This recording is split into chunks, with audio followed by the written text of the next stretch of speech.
Welcome to Paragon TV. I'm Randall Paul. We're here again with David Young, and today we're going to follow up on a recent conversation we had where he said that the outlook for 2011 was basically optimistic. Dave, how are you organized to manage your clients at Paragon if you're wrong about your assessment for 2011? Well, if we're wrong, it wouldn't be the first time. And that's why we manage the money the way that we do. I don't really want to rely on how I feel, what I think.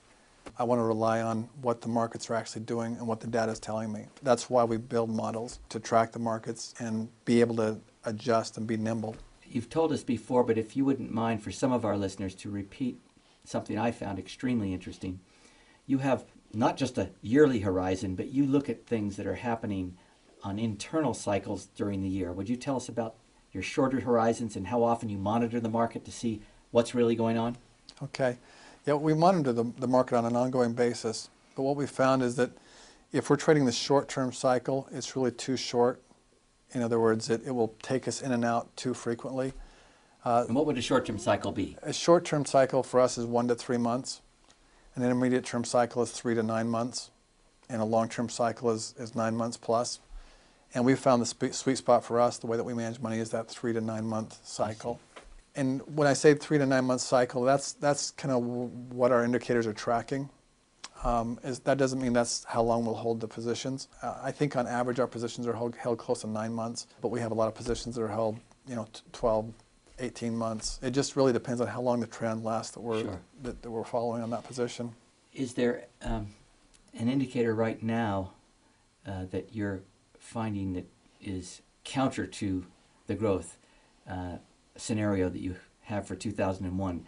Last time you mentioned that the psychological indicator that people are a little too bullish. Is there an indicator beyond that one that you're worried about, or is that the only one that's looking down? That's really the only thing that's negative, and I am really bullish about the market right now.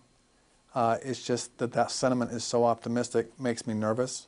I would much rather be bullish about the market and be like one of the few, but when I feel like I'm one of the many, then it makes me nervous. So it's kind of an interesting situation right now. Right now it kind of reminds me of 2005. We got into a situation then where we came up off the lows in 2004, and then in 2005 everyone was expecting a correction, but there was a lot of optimism, and what happened was the market just slowly went up all year long. It went up at a slower pace, but it went up steadily in that first 3 months. And to me, that feels like we're at right now. But like I say, the sentiment is my concern, and it makes me feel like there may be a short-term pullback. But again, it really doesn't matter what I feel, because we'll follow our models regardless. Yes. Well, thanks for that discipline. I wish I could discipline my own life as well as you do yourselves at Paragon. We'll come and talk to you again soon. Thanks, and come back next time.